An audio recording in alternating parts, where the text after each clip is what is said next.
Ken Fendrick. Reverend Ken will lead us in meditation and then in his talk today, which is entitled, Can I Get a Witness? Reverend Ken. Thank you, Cody, and he's got the makings of a fine preacher, doesn't he? Yes. My goodness, and a singer. I just am like, wow, just blown away by your voice. I had chills, and I hope you're going to sing her more often. I'm going to be advocating for that. Beautiful voice. So we're going to take a little time and go apart for a while. This might be the only time we get to do this in a week, in case we don't have a regular meditation or prayer practice. And meditation and prayer is one of the foundations of unity, established by Charles Myrtle Fillmore, who had his outstanding prayer consciousness. So in that spirit, I invite you now to get comfortable in your seats if you're not comfortable already. Maybe wiggle out those kinks a little bit. Kind of stretch out that neck, that body. Close your eyes if you so feel called. Let's take a deep collective breath now together. Just breathing in. Nice and deep, holding for a moment, and letting it go. Maybe even making a sigh or a sound if it feels right. We take another little deeper breath this time, filling up those lungs with the precious oxygen and that prana, that energy that's in this room that we've established, holding it for a moment. And as we release, we just release all the impurities and thought and body and all the stuff as we sync up with our own divine rhythm of breathing, just connecting with that source, that life, that energy. Breathing in, holding it for a moment, breathing out. Breathing in, holding it, letting go. Just like the ocean, coming in, going out. And with each breath, we feel our mind and our thoughts clear even more, like a cloudy sky. The overcast lifts, and a beautiful, clear, sunny sky takes its place. Just nice and easy breaths, breathing in, breathing out. And we feel that warm spot, that magnetic spot that we're drawn to in our bodies as we sink a little bit deeper into that area of the heart space. We feel peace. We feel comfortable. We feel warmed by the presence of Spirit. And I invite you to take this few thoughts that I put forth into your own consciousness. Take them into your mind, let them sink in, and we'll hold these for a few moments. What I'd like you to do is imagine a really good friend of yours. Maybe somebody you haven't talked to in a while. Maybe it's somebody you talk to all the time. Maybe somebody that didn't show up the way you thought they should have. Whatever you're holding to that person, it could be an entity or institution. I want you to picture them in a nice, warm cocoon bubble of love. And just mention those words in your mind's voice. I forgive you. I forgive you. I forgive you. Feel that negative energy release every time you say that. I forgive you. Each time you feel a little lighter. Your chest feels freer. Your body becomes more comfortable and attuned. I forgive you. Now I want you to take a moment and move away from that vision. And I would like you to turn inward to yourself. Maybe there's something you're berating yourself over. Maybe there's something you're holding on to or criticizing or condemning yourself over. Just focus on that energy, that love that you are, that love of Christ. And just say to those feelings as you look at them and unpack them, I forgive you. I forgive you.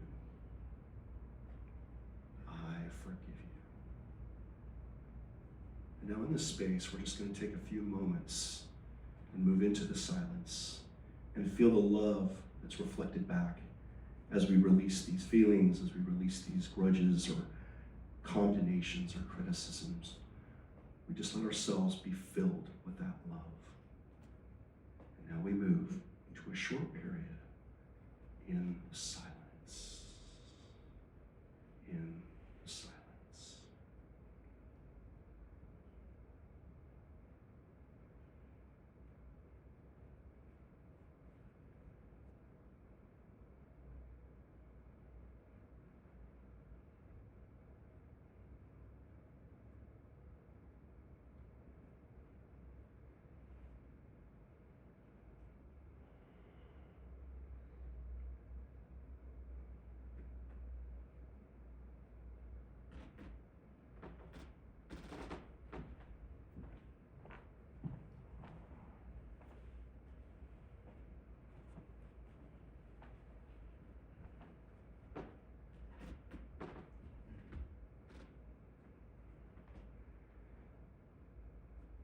I forgive you.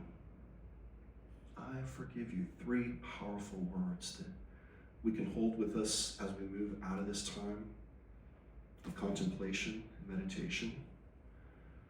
So I'd invite you now to bring yourself back into the present moment. Open your eyes if you feel called. Maybe wiggle your fingers or toes a little bit. Awaken.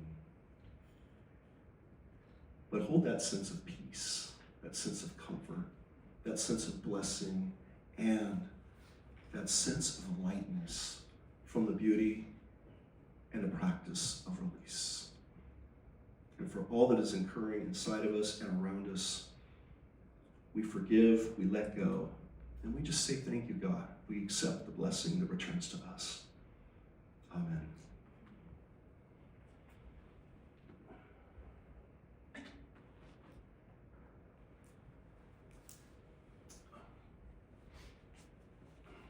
Good morning, everybody.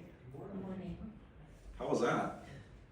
It's kind of like, I didn't hear anybody falling asleep, so that's good.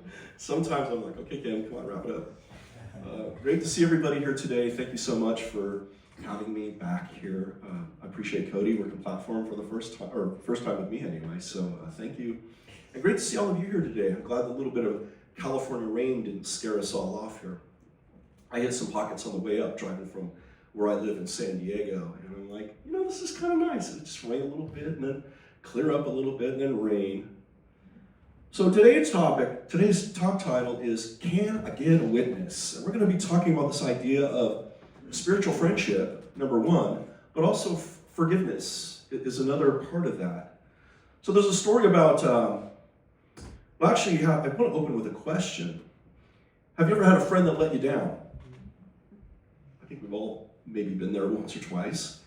And here's a real honest gut check here. How have you ever been the friend that let someone down? And maybe you didn't even know you did, but we could be those people too. Maybe it was forgetting an important event, or maybe they didn't show up when we needed them, or simply they weren't present in the way we had hoped. And we've all been there. So if we're being honest, we've also been that friend too. One of my favorite stories is about a woman who called her best friend. She was frustrated and just flabbergasted. She said, "You won't believe what just happened. I had a flat tire on the highway and I called you 3 times, but you didn't answer." Her friend sighed and said, "I know. I was in church praying for you." The woman laughed and said, "Well, next time, pray less and answer the phone more." So the next time somebody's phone goes off in church, it could be that call for prayer. Our scripture for today comes from Matthew chapter 26, verses 40 through 44. And in the story, we see Jesus in a moment of deep need.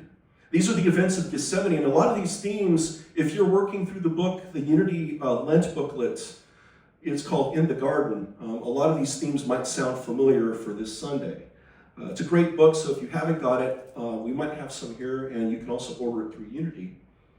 So in this time, Jesus was just, this thing I love about Gethsemane is that it shows Jesus in his humanness. You know, because we think of Jesus oftentimes, at least I was raised with Jesus as the deity and, just walking around with the halo above his head, and everything he did, going to the market or whatever. Oh, here's Jesus.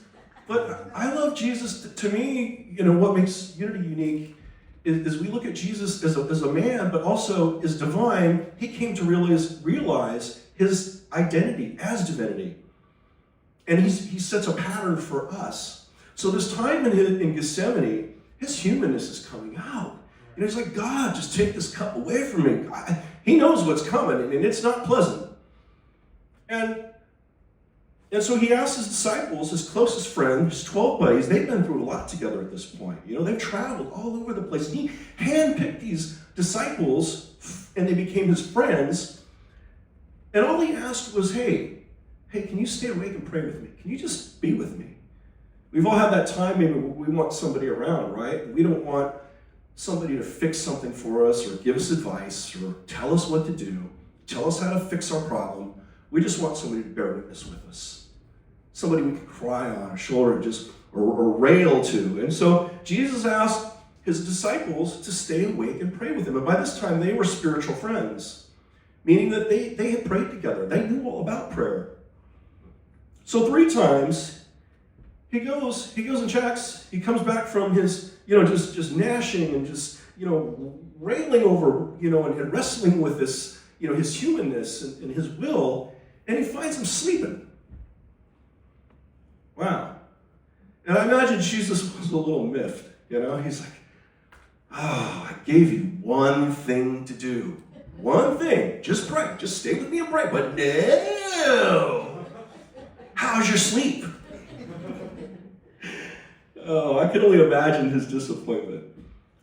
And he's facing again his greatest trial, and he's feeling the weight of the world. And those that he relied on the most were not present for him. But the key is, Jesus didn't condemn them. He didn't go up and kick the guy who's sleeping, one of his disciples, and say, hey, wake up, come on, I need you here. He didn't say you're terrible friends. He acknowledged their human limitations. He says to them, the spirit indeed is willing, but the flesh is weak. And then he turned back to prayer, back to his own connection with God, so he went back. But he acknowledged that moment of weakness, and he gave them a pass. That's what I love about talking about grace. The forgiveness and grace. Grace is like a free pass. We can extend that forgiveness and that grace to others. So how often do we find ourselves in that similar kind of situation? We're struggling. We're relying. We want our friends to be there. Sometimes they are, and sometimes they're not. Sometimes we send a text or whatever, hey man, you got time to call? And they ghost us. And we're like, well, especially with texts. You're texting, well, they didn't text me back. And what kind of friend are they? And we don't know the story. But in those moments, we have a choice. In those moments, we have a choice. We can judge and withdraw, or do we forgive and embrace? Do we extend that grace, that grace of God's love to them? Jesus shows us a powerful example, not only forgiving others, but also turning inward to something even greater. In Unity, we talk about our 12 spiritual powers. Those are our disciples. They're like our disciples. They're faith, strength, wisdom, love, power, imagination, understanding, will, order, zeal, release, and life. And these are not just abstract ideas, but they're parts of us. Think of them as our spiritual friends. Or I used to watch that show when I was a kid, Super Friends. I had Superman, Batman, and all the superheroes and the Hall of Justice, and they're like our super friends. But like Jesus' disciples, these powers sometimes fall asleep. And I would even extend it to, I was thinking about this today in my own experience, is that not just our powers, these powers of faith and judgment and will, but also sometimes our skills, our spiritual gifts. For instance, Thursday, I got this bug that's going around. I was supposed to sing here. I wanted to sing. I wanted to share my gift of voice.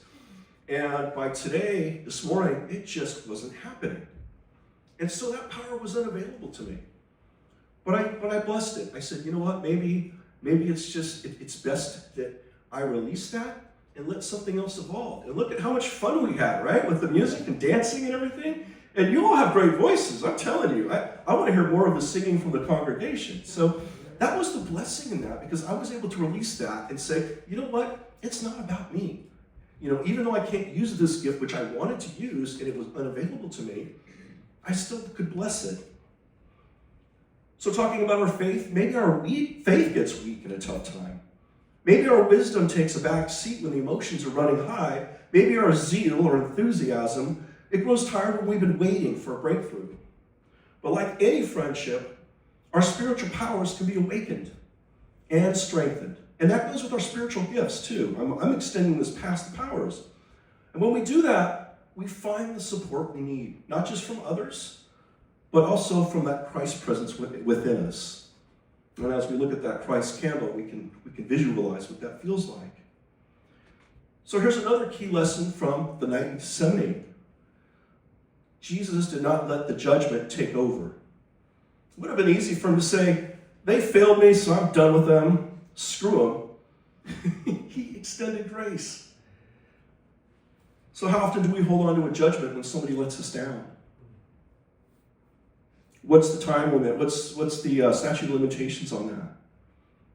How often do we say they should have known better? I should have been there for them. But the path of Jesus and the path of peace is one of forgiveness and grace.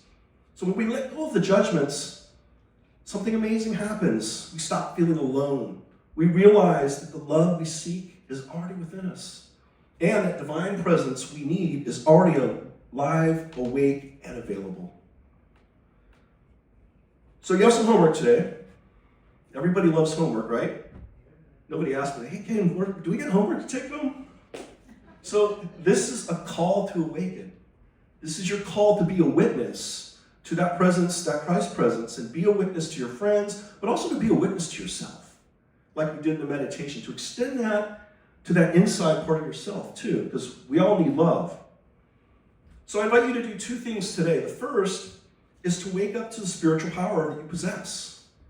We have those powers of faith, judgment, will, wisdom, love, all of those powers.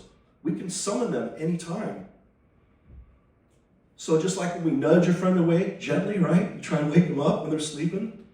We can gently call forth our faith, love, strength, etc., etc., etc., when we need them the most. And the second is to be the friend we want to have.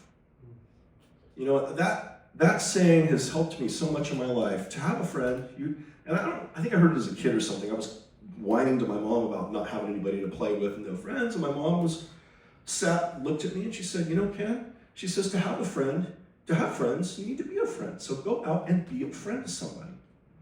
And sometimes that's hard because what? We can face rejection, right? But again, it's making that connection. I think of my close relationships or my distance relationships, and it's like, you know, I haven't talked to that person in a long time. Maybe I should give them a call. So when we feel that nudging, oftentimes sometimes it's telepathic too. That person might be sending us a unconscious message saying, hey, I really miss your presence in my life, or, you know, I really could use you right now. And isn't it uncanny? I don't know if anybody's had that experience.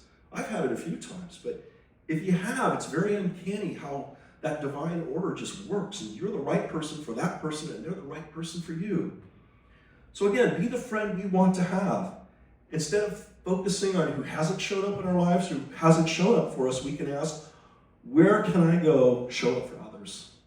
Whether through prayer group, a prayer partner, a spiritual friend, maybe it's just a check-in with maybe somebody we haven't seen in a while, just a simple act of kindness. We become the witnesses of divine love in action.